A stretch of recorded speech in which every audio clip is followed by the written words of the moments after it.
before the story begins.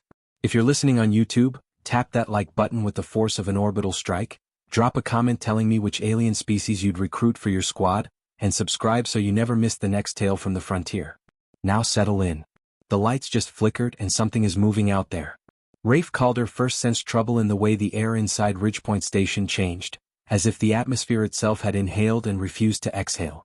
The outpost usually hummed with the soft, predictable rhythms of a station built for tedium. The scan beacon's metronomic chirp, the ventilation's lazy swirl, Tech Lance muttering to machines that didn't listen, and Sergeant Pike pacing like a man trying to outwalk boredom. But when the subspace monitors spasmed and the lights dipped to a dim amber, Ridgepoint felt like it had entered a moment of held breath. Solar flare interference? Lance asked, though his voice lacked conviction. He stared at the console displays the way a gambler watches dice he already knows won't land right. Not unless the sun learned how to cloak itself, Pike said. His hand settled on the grip of his rifle like a reflex carved into muscle. Rafe didn't answer. His attention was drawn to the tremor crawling through the floor. It was faint, almost polite, but unmistakably deliberate. The kind of vibration that came from landing gear, not shifting tectonics. The kind of sound that suggested someone outside considered stealth optional. He moved to the viewport.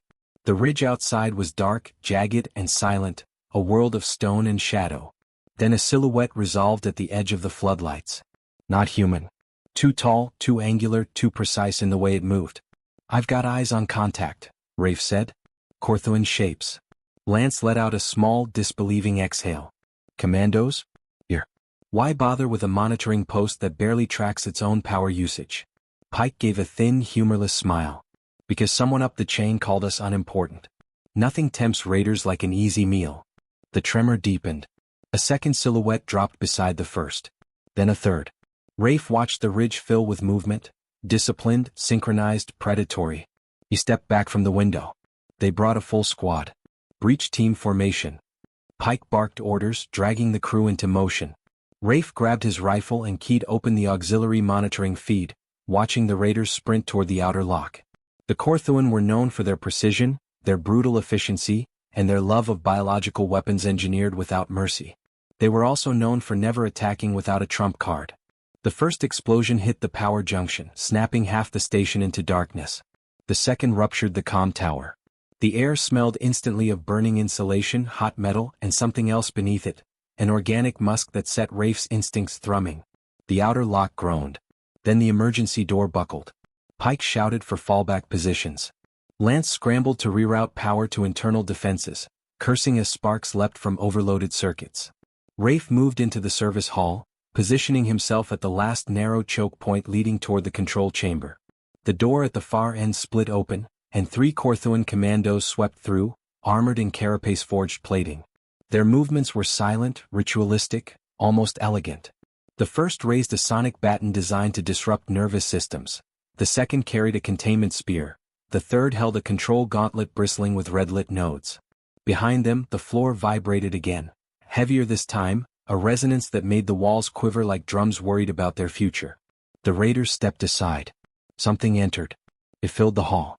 6-legged, armor-ridged, eyes glowing with a cold, predatory awareness. Its body looked grown rather than built, plated with layered bone veined with luminous threads. A reaver beast. A weapon bred in vat chambers, conditioned through pain, and engineered to obey the Corthuan without hesitation. Rafe's pulse sharpened, but his steps steadied. He raised his rifle, sighting its head, knowing the shot wouldn't kill it but would by seconds. Seconds were survival. The beast's gaze fixed on him. It didn't charge. It tasted the air with a low, resonant growl that wasn't mindless hunger so much as evaluation. A presence behind the eyes that felt too aware. The handler activated the control gauntlet. Red sigils flashed. The reaver beast should have lunged. Instead, it took one step forward and rumbled a sound that vibrated through Rafe's ribs. Something curious. Something almost questioning. "Rafe," Pike said through the comm, breathless. "They're pushing hard on our flank. We can't hold them. Fall back to the..." His voice cut out as another explosion rocked the station. Alarms wailed. Bulkheads slammed shut. Fire suppression mist fogged the corridors. The handler barked a command in Corthuan dialect, sharp and demanding. The beast didn't move. The command gauntlet brightened. Still nothing. Confusion flickered across the alien's face. He barked again, louder. The beast turned its head toward him. A slow, cold motion. Rafe didn't know what it meant, only that the air was shifting again, tightening, preparing for a moment that would change whether any of them walked out alive. Then the Reaver beast stepped between Rafe and its handler. Not in hostility toward Rafe. In protection. The corridor held its breath again. The handler hissed something that sounded like disbelief. His squad tightened their formation. Rafe didn't lower his weapon. He didn't blink. He didn't dare misread whatever fragile, strange thread had formed in that moment. The beast growled, deeper now, a warning rolling like thunder trapped in a throat built for war. The Corthuan hesitated. For the first time in Rafe's life, he saw fear in an alien bred to feel none. And he understood, with a clarity that sliced through the chaos, that Ridgepoint Station wasn't the only thing about to be breached. Whatever this creature was supposed to be, it had just rewritten its orders. And it was looking at him as if it had chosen a side. The beast's stance held the Corthuan at bay for a single, tense heartbeat. In that suspended moment, Rafe sensed the unspoken truth simmering behind its bioluminescent gaze. Whatever loyalty the aliens had carved into it was cracking, and the fracture was widening with every command it refused. The handler's gauntlet pulsed again, brighter, angrier, its red sigils slicing shadows through the hall. The Reaver beast barely acknowledged it. Rafe stepped sideways, slow and deliberate, refusing to break eye contact with the creature. He expected a lunge, a snap of jaws, a sudden shift from stillness to ruin. Instead, the beast tilted its head, a gesture too nuanced to belong to something engineered for mindless violence. Was reading him, measuring him, and, against every sane expectation, finding him acceptable. The handler panicked first. He barked a final override command, then lunged forward with the containment spear. The beast's reaction was instant and merciless. It whipped around, its tail striking like a battering ram and hurling the handler into the wall. Armor splintered. The gauntlet flickered. The two remaining commandos faltered, suddenly aware their weapon was no longer theirs. Rafe didn't wait for them to recover. He fired 2 clean shots, each one dropping a commando before they could recalibrate their priorities. The corridor fell still except for the beast's steady, vibrating breath. Pike's voice crackled back onto comms in frantic bursts. Rafe, status report. Do not say what I think you're going to say. Rafe. Beast changed sides, Rafe replied, keeping his voice level. Long story. Moving to regroup. I am going to melt your badge when this is over, Pike muttered. Rafe approached the creature, just close enough to test its intentions. Its eyes glowed like molten amber threaded with electric blue, each color pulsing in a rhythm that didn't feel random. When he moved, it mirrored him slightly as though syncing itself to his pace. Varric, Rafe murmured without thinking. The name arrived fully formed, as if spoken from some instinctive corner of his mind. The creature responded with a low rumble. Not displeased. Possibly agreeable. The name stuck. Rafe motioned down the corridor. If you're with me, we need to get to the others. Varric followed. Ridgepoint Station had become a labyrinth of smoke, sparks, and partial collapses. The Corthuan raiders were spreading through the interior in flanking patterns designed to corral the defenders into dead ends. Rafe could feel the pressure of their closing net, but Varric moved with him, senses sharp, gate-controlled, posture angled to shield him from every exposed vector. They reached the fabrication chamber where Pike and Lance had holed up. Pike nearly fired the moment he saw the silhouette behind Rafe, only lowering his weapon when Varric paused and sat in a measured, disciplined movement. Lance stared as if witnessing a law of physics politely resign. You brought it with you, Pike said. You brought it with you. It brought itself, Rafe answered. And it flattened the handler. Pike surveyed the beast with the caution of a man inspecting an unexploded shell. What does it want? Rafe considered the question. The truth felt too strange to articulate, but he said it anyway. To protect. Or to stay close. Maybe both. That's not how Reaver beasts work, Pike said. They're programmed. Conditioned. Then this one's off pattern. Lance crouched near one of the fallen walls and pointed to a shattered control node. The Corthuan use imprint binding. Pain-based conditioning fused with neurochemical loops. If something disrupted the imprint mid-raid, the beast might have latched onto the nearest stable signal. Meaning Calder, Pike said, rubbing his forehead. Because of course it would. Rafe wasn't flattered. He was unsettled. Varric's focus on him wasn't mindless obedience. It had intent. Awareness.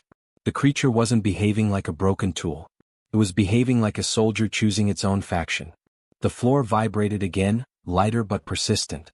More raiders advancing. Pike checked the ammo readout on his rifle. We can't hold this position. They're going to sweep us into the central chamber. They know that's our last defensible point. Lance pulled up a schematic on his datapad. Half the map flickered with red blocks indicating structural damage or complete collapse. Our only viable route is through the coolant tunnels. Tight, twisted, and miserable. Good, Pike said. Corthuan armor hates confined spaces. Varric rose at the sound of approaching footsteps. It moved toward the hallway entrance and let out a deep, resonant bellow that shook dust from the overhead struts. The approaching raiders hesitated. Rafe could almost feel their doubt rippling down the corridor. He placed a hand briefly on Varric's armored flank. The surface was warm, alive, humming with a power that felt ancient despite being engineered. The creature leaned slightly into the touch, a gesture startlingly gentle for something built to tear armored squads apart. We move, Rafe said. The team advanced into the coolant tunnels, the air turning cold and metallic. Pipes hissed overhead like whispering serpents. Rafe led, Varric behind him, Pike guarding the rear. The beast's breath fogged the narrow air, each exhale echoing along the metal walls like a heartbeat amplified. Halfway through, they heard voices above, filtered by steel and distance. Corthuan strategists coordinating positions. Varric stiffened, rumbling a warning so soft it barely registered. They're calling in reinforcements, Lance whispered. Heavier troops. And something else. I'm hearing code strings I don't recognize. Probably their big hammer, Pike said. They're going to drop it on this outpost and sift through whatever's left. Rafe's jaw tightened. We get out, then figure our next move. Varric, stay alert. The beast's eyes glinted in acknowledgement. They reached the exit grate, pushing into a side chamber scorched by earlier firefights. Rafe scanned for threats. Clear for now. Pike shut the grate behind them. We bought a few minutes? Maybe. Varric stepped forward and lifted its head toward the ceiling. Its biolights flickered in a slow, rhythmic pulse. Something in the atmosphere changed, a pressure shift Rafe couldn't place. It was sensing more than they could. What's it doing? Lance whispered. Listening, Rafe said. Or tracking. The beast lowered its head and looked directly at him, posture steady, eyes bright. Then it growled, a single, deliberate sound that carried unmistakable meaning. The Corthuan were closing in again. And the next wave would be worse. Rafe steadied his rifle. Pike tightened his grip. Lance braced himself. Varric stepped closer, positioning itself at Rafe's side as if drawing an invisible line that none of the raiders were welcome to cross. The team stood together, the corridor ahead dark and narrowing, the threat behind them rising like a tide. And in that charged moment, Rafe sensed that the real conflict had only just revealed its depth. The Corthuan wanted their weapon back. And the weapon had chosen a different pack. The corridor narrowed into a ribbed passageway where every sound felt magnified, as if the station itself were eavesdropping on their survival. Rafe pushed forward with Varric close enough behind him that the creature's breath warmed the back of his neck. Pike and Lance stayed alert at the rear, their boots crunching over debris from the raid. A distant chime pulsed through the station's vents. It was soft, almost gentle, yet loaded with menace. Lance broke the silence first. That code signal again. They're broadcasting a failsafe across every corridor. Pike frowned. Failsafe for what? Varric answered before Rafe could. Its entire body tensed, bioluminescent lines flickering in a stuttering pulse that carried a note of distress. The creature let out a low grunt, then staggered as if something invisible had sliced through its nerves. Rafe spun toward it. Varric's armor plates vibrated violently, light streaming through the seams like molten cracks. A high-frequency whine grew in the air, piercing and claustrophobic. That's a hardcore detonation trigger, Lance breathed, horror stretching his voice thin. They're trying to kill it remotely. The thought struck Rafe with cold precision. The Corthuan had designed Varric with a built-in execution protocol.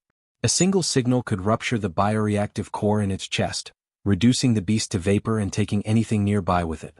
Every raider team carried the codes. Every commander had the authority. Varric collapsed to one knee. Rafe, back away, Pike warned. If it detonates, this whole wing collapses. Rafe didn't move.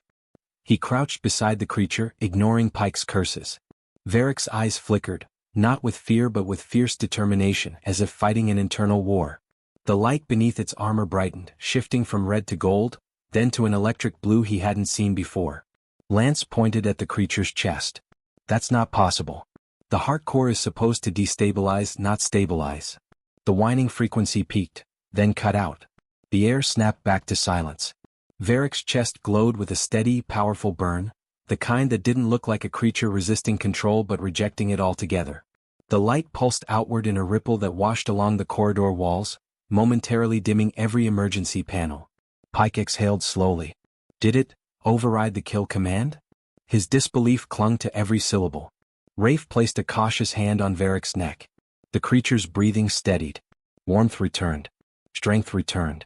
Whatever had been embedded deep inside its engineered physiology had not only survived the failsafe, it had broken free of it. "They don't own you anymore," Rafe murmured. Varric lifted its head, rumbling a sound that resonated with something primal, something triumphant. "The Corthuan will know the failsafe failed," Lance said. "And they'll escalate. We need to move." The team advanced deeper into the station, weaving through damaged support struts and flickering panels. With every step, Varric grew more alert, its senses sweeping ahead like a living radar. Rafe noticed how the creature angled its body to guard him from exposed corners or unstable ceilings. It was more than instinct. It was intention. They reached a junction that split toward the comm nexus and the lower caverns. The air felt heavier near the nexus, thick with static and metallic residue. "They're consolidating forces ahead," Pike said, scanning the faint signatures on his wrist display. "Too many for a head-on clash." Rafe studied the paths, weighing limited options. The caverns ran beneath the station, a natural fault system that fed into geothermal pockets. Difficult terrain but defensible. "We take the lower route." Before Pike could respond, the floor above shook with the tremor of multiple impacts. Dust trickled down through the grates. "Corthuan boots. Lots of them." "They're sending in another squad," Lance muttered. "Probably a reclamation unit."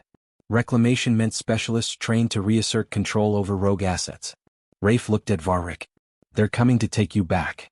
Varric snarled, not loud but with a chilling precision that left no doubt. It would rather die here than return to their command. The team slipped into the cavern access tunnel. The station's metal walls gave way to jagged stone corridors illuminated only by Rafe's shoulder lamp and the glow from Varric's armor lines.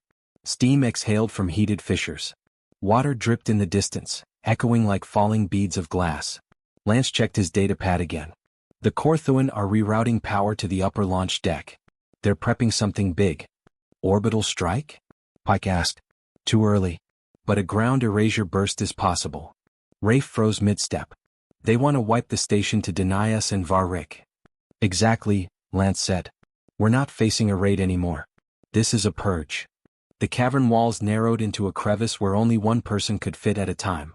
Varric squeezed through, scraping armor against stone, never pausing its vigil. Rafe followed closely, trusting the creature's instincts. A faint hum drifted from deeper in the chamber, a soft resonance that tugged at the edge of hearing. Varric's ears twitched. It halted abruptly. "Something wrong?" Rafe whispered. The beast crouched low and placed a clawed hand against the stone floor. A pulse of blue light rippled outward from the point of contact. The glow trickled through cracks in the stone like water seeking hidden paths. Lance stared. "It's mapping the chamber. That's an adaptive behavior.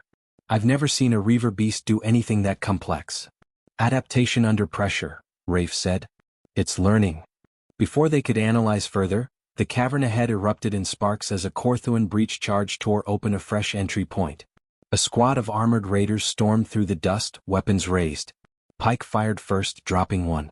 Lance took cover behind a jutting boulder, returning shots with careful precision. Rafe moved to flank, trusting Varric to anchor their defense. The beast didn't just attack. Calculated. It charged two raiders, herded a third toward Pike's firing line, then slammed a fourth into the wall with surgical intention. It fought like a creature that understood teamwork, positioning, and threat hierarchy. The squad faltered, unprepared to face their own weapon-turned strategist. When the last raider fell, the cavern echoed with the sound of dripping water and fading energy discharge. Pike wiped sweat from his brow. If the Corthuan weren't furious before, they are now. Rafe looked at Varric. The creature's biolights dimmed into a steady glow, signaling calm readiness rather than exhaustion. "They're going to escalate," Rafe said. "This outpost won't survive the next wave." Lance stared at him. "Then what's your plan?" Rafe glanced upward, toward the unseen bulk of the Corthuan mothership orbiting far above the stone ceiling. The pieces of a reckless idea clicked together with quiet inevitability. "We don't wait for them to erase us," he said. "We take the fight to them." Pike's eyes widened in disbelief, then slowly narrowed with consideration. You want to board their ship? Before they deploy their hammer.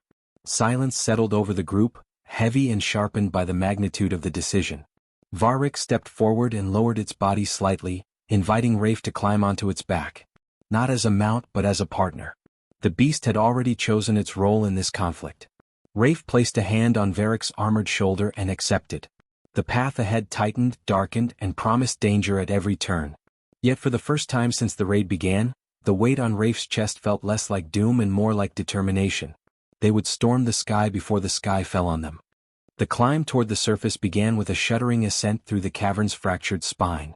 Heat surged from the geothermal vents, painting the walls with wavering distortion. Rafe clung to Varric's armor plates as the creature scaled the jagged incline, its claws slipping only once on a slick shelf before regaining purchase with effortless strength. Pike and Lance followed close behind, balancing urgency with silence. Every sound felt magnified, every misstep a beacon to the forces hunting them. When they reached the final rise, the cavern mouth opened to the stormlit sky. The Corthuan mothership loomed like a massive steel leviathan, its underbelly alive with shifting crimson veins. They could see dropships swarming below it, each one carrying troops for the Purge squad. Pike crouched beside a boulder. We'll never get close on foot. They're scanning every approach. Rafe scanned the terrain. We won't approach on foot. The ridge was dotted with thermal vents, each one pulsing with superheated air. Varric bristled as if sensing the thought forming in Rafe's mind. The creature stepped toward the nearest vent and peered down like a climber studying a cliff. You can't be serious, Lance whispered. That updraft could fry us alive. Or launch us into orbit, Pike added. Or scatter us across the ridge. Rafe tightened his hold on Varric's back. We don't need orbit. Just altitude. Pike swore quietly. You want us to ride a geothermal vent into the side of an alien war machine. Rafe, this is a level of reckless that deserves an award. Rafe smirked. Nominate me later. Varric crouched and motioned for Rafe to hold tighter.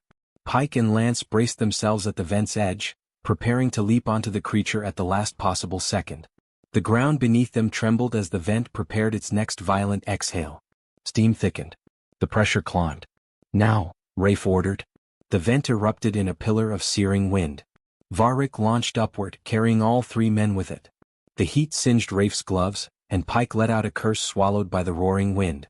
The world blurred into streaks of stone and smoke until the beam of force flung them skyward. The mothership loomed ahead, no longer distant but terrifyingly close. Brace! Rafe shouted. Varric twisted midair, angling its body toward a maintenance spine protruding from the ship's hull. The creature slammed onto the metal lattice with a bone-jarring impact, claws screeching as they dug deep into alien alloy. Rafe's breath left him in a sharp rush. Pike nearly slipped before Varric hooked him back onto its side with a quick, protective shove. They clung to the hull, suspended hundreds of meters above the ground. The ship vibrated beneath them with the rhythmic pulse of its power core. Streams of red-lit conduits ran across its surface like arteries feeding an armored heart. Lance tapped his wrist scanner. I'm detecting a maintenance hatch 20 meters up. We can splice access codes from there. Then move, Rafe said. Varric climbed, its claws finding grip on surfaces that should have been impossible to scale. As they ascended, a search beacon swept past the hull, its glow barely missing them. Pike pressed himself flat, holding his breath like prey hiding from a skybound predator. They reached the hatch. Lance worked quickly, fingers flying across the cracked keypad. Sparks flared in protest. The panel beeped, then clicked open with a grudging metallic sigh. They slipped inside. The interior of the mothership felt alive. The walls were lined with living metal conduits that pulsed with light like breaths. The floors thrummed with distant footsteps. The air smelled of sterilized ozone and something sharper underneath, the scent of engineered biology. Pike raised his rifle. Stay tight. They'll have patrols every corridor. Varric led them down the passageway with silent confidence. Its senses flickered with subtle signals. Low growls for warning, tail sways for direction, stillness for danger. Rafe marveled at how quickly the bond between them had formed. The beast wasn't just following, it was cooperating, predicting, adapting. They reached a junction that opened into a chamber filled with gestation pods. Half-formed constructs floated inside, curled and dormant. Lance's face tightened. Reaver prototypes. They're expanding the program. Rafe's stomach clenched. If they build more, we'll see entire worlds burned. Their goal lay deeper inside, the power conduit linking the ship's central command to its planetary strike array. If they could overload it, they could sever the Corthuan's ability to erase Ridgepoint. Before they moved, the chamber lights flared. A doorway hissed open. Commander Vex Coral stepped inside with the controlled stride of someone born to command pain. His armor glistened with serrated ridges, each one humming with kinetic energy. His gaze fell instantly on Varric. "I crafted you," he said with chilling calm. "Shaped your instincts. Built your spine from alloys harvested in the heat of collapsing stars. And still you betray us for a creature made of soft flesh." Varric lowered its head and growled, a deep, resonant sound filled with defiance. Rafe stepped forward. "You didn't craft loyalty. You installed fear." "Fear is loyalty refined," Vex Coral replied. "Only humans misunderstand this truth." He raised his gauntlet, activating a new override signal. Varric trembled, but only for a moment. Its biolights flashed a brilliant white-blue, overpowering the signal in a cascade of flickering arcs. Vex Coral recoiled. "What have you done to it?" he snarled. "Nothing," Rafe said. "It freed itself." Pike fired the opening shot. The blast struck Vex Coral's shoulder, staggering him. Varric lunged, slamming the commander into the wall hard enough to dent the metal. The chamber convulsed with sound, gunfire, roars, metal collapsing under force. Vex Coral retaliated with a plasma lance, slicing an arc that grazed Varric's armor. The beast howled but held its stance, shielding Rafe even as sparks rained across the floor. The fight climaxed as Varric seized the lance in its jaws, snapped it in half, and hurled the commander across the room. Pike and Lance unleashed coordinated fire, forcing Vex Coral into retreat. He vanished through a secondary hatch, shouting for the ship to initiate lockdown. "Move," Rafe ordered. "They'll seal the command pathways." They sprinted into the next hall, Varric charging ahead, clearing their path. Sirens wailed. Doors sealed behind them like snapping jaws. At the heart of the corridor, they reached the power conduit, a spiraling column of energy pulsing with lethal strength. Lance knelt beside the interface. "I can overload it, but once I start, we'll have minutes before the entire ship collapses." Pike checked their rear. "We'll take minutes." Varric stepped forward and placed its claws on the conduit, its biolights syncing with the pulsing energy. Rafe didn't understand the mechanism, but the connection looked deliberate, almost ritualistic. "Can it help?" Lance asked. Rafe nodded. "It's been helping since the raid began." The conduit pulsed harder, energy building like a gathering storm. The ship trembled. A distant alarm shifted pitch. Lance looked up with wide eyes. "It's overloading faster than expected. We need to run." The corridor ahead sealed shut as the ship's interior defenses awakened, blocking their escape route. Behind them, walls began collapsing inward. Rafe gathered his breath, gripping his rifle, readying for whatever choice came next. They were inside the belly of a dying beast, and the only way out would demand something drastic. The corridor vibrated like the heartbeat of a colossal predator, a rhythm that matched Rafe's own pulse. Sparks rained from exposed conduits as the ship groaned in protest, metal screaming against metal. Lance worked furiously at the conduit interface, sweat dripping down his temples, eyes wide with panic and determination. Varric crouched beside him, claws scraping lightly against the hull, a living stabilizer as much as a weapon. Rafe's hand rested on the creature's armored neck, feeling the steady thrum of controlled power beneath the surface. The bond between them had grown beyond instinct or strategy, it was trust, raw and unshakable. "Minutes," Lance rasped. "This overload is going critical. Once it hits, the whole sector collapses. We're either out or we're vaporized." Rafe exhaled slowly, forcing clarity through the chaos. "We get out. All of us." His gaze flicked to Pike, who crouched by a side hatch, scanning for threats. Pike's jaw was set, eyes grim, but the faint tremor in his hand betrayed the fear he refused to voice. "Varric, we're counting on you." The creature's biolights pulsed in acknowledgement, synchronized with the conduit's surging energy. It moved as if it understood the gravity of the moment, its spine arching to brace against the growing resonance. The Corthuan would not let this destruction go unanswered. Somewhere in the shadows, alarms shrieked and the rhythmic pounding of boots accelerated. Rafe knew they had seconds at best before the mothership's automated defenses would collapse corridors behind them entirely. The overload began in earnest. The conduit blazed with violet-white energy, sending a shockwave rattling the ship's hull. Varric's claws dug into the floor, absorbing the vibrations, his body a buffer between the humans and the building catastrophe. Rafe grasped the straps of his gear, feeling the reverberation through his arms and into his chest. The station around them was transforming into a furnace, a test of nerve, trust, and endurance. "Ready?" Rafe shouted over the wail of failing circuits. Pike gave a curt nod and Lance's fingers hovered over the final sequence. Rafe glanced down at Varric. The creature's head tilted slightly, eyes locking with his. It was more than readiness, it was resolve. Lance hit the trigger. The conduit flared violently, a pulse that raced through the ship like lightning through veins. Panels melted, walls bent, and the entire structure shuddered. Rafe was thrown against Varric's armored flank, but the creature absorbed the impact, pushing him toward the exit hatch. Sparks seared the air around them and a crackling, metallic roar filled the chamber. The hatch slammed shut behind them just as the first section of the mothership buckled. Pipes exploded, sending geysers of steam and molten metal into the corridor. Pike fired at pursuing raiders, each shot precise, while Lance ducked behind Varric's flank, manipulating emergency overrides to clear their path. The beast moved like liquid armor, blocking attacks, crushing obstacles, and keeping the humans sheltered in the eye of the chaos. Rafe felt the strain, the fear, and yet, an exhilaration he had not known since surviving his first frontier skirmish. Varric wasn't just a weapon, it was a partner, a shield, and a living proof that loyalty could transcend programming. The thought struck him sharply: some alliances could not be manufactured, they had to be earned. And in the heat of survival they had been forged. They reached the final chute leading to the Outpost surface extraction point. The structure around it groaned as if protesting, fissures crawling across the metal like spider veins. Pike glanced at Rafe. "You first," he said, voice raw but steady. "Get them out." Rafe nodded. Varric lowered itself to allow him a solid foothold on its armored shoulder. He scrambled up, then grabbed the edge of the chute. Lance followed, hitching onto the creature's back, while Pike secured the rear.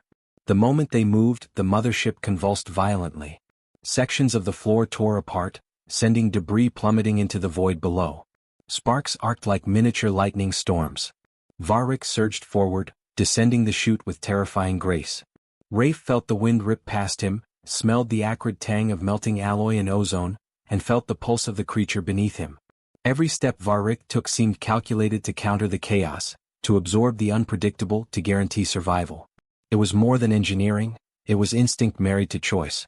When they breached the surface, the ridge was bathed in stormlight, the remnants of the mothership above crashing in a symphony of fire and metal. Corthuan dropships struggled to maintain orbit, their reinforcements dangling helplessly as plasma currents tore through the skies. Pike and Lance scrambled clear, drawing fire away from the ridge. Rafe clambered down Varric's side, steadying himself as the ground shook beneath the dying ship's final throes. The creature landed with the grace of a predator born to the apex of every battlefield, standing between the humans and any remaining threat. Vex Coral appeared at the edge of the ridge, his silhouette framed by the firestorm above. The Corthuan commander's scream of rage was lost to the roar of collapsing metal. Varric lowered its head, eyes glinting amber and blue, and let out a warning growl that carried through the storm. The sound froze the commander in place. He knew, with instinctual clarity, that the weapon he had created was no longer his to command. Rafe approached, boots crunching against fractured rock. "It's over," he said, voice firm. "You're done." Varric's body tensed, but only to shift slightly closer to Rafe, protective yet calm. Pike and Lance joined him, their expressions a mix of awe and relief. The battlefield lay around them in ruin, smoke curling toward the sky, but they were alive. Against all odds they had survived. The mothership crashed, a fiery comet that disintegrated into the horizon, leaving silence in its wake. The humans and their new companions stood on the ridge, breathing in the aftermath, feeling the magnitude of what had been achieved. Rafe's hand rested against Varric's armored neck, the creature responding with a low, vibrating hum that felt like contentment. Pike finally exhaled. "Never thought I'd say this, but I think we just earned a place in the history books." Rafe smirked faintly. "We didn't just survive. We proved loyalty isn't manufactured. It's chosen." Lance looked at Varric, awe in his eyes. "A reaver beast, choosing humans." Rafe nodded. "And we chose it back. That's what matters." Varric's bioluminescent patterns shifted in slow, deliberate pulses, painting the ridge in streaks of gold and blue. Its gaze swept across the horizon, as if taking measure of the world it had now claimed a part of. No longer a weapon. No longer a tool. A partner, a guardian, and a living testament to the resilience of those who refused to be dominated. The team stood together, the storm fading, the wreckage smoldering, and the stars above beginning to pierce the clouds. In the silence that followed, they understood the weight of the victory, not just survival but defiance. Humanity had earned its apex protector. Rafe looked at the creature one last time and said softly, "Welcome to the pack." Varric's rumble answered like a promise, a low, resonant sound that carried the certainty of loyalty and the thrill of battle yet to come. The ridge was theirs, the horizon theirs, and for the first time in a long war of chance and blood, the humans had chosen the terms of the fight, and won. The sky flared with the last remnants of the fallen mothership, light scattering across the ridge in a blaze of gold and ember. Rafe, Pike, Lance, and Varric stood side by side, a new kind of pack forged in fire, chaos, and choice. The frontier had never felt so alive. And somewhere in the distance, the galaxy began to whisper their names.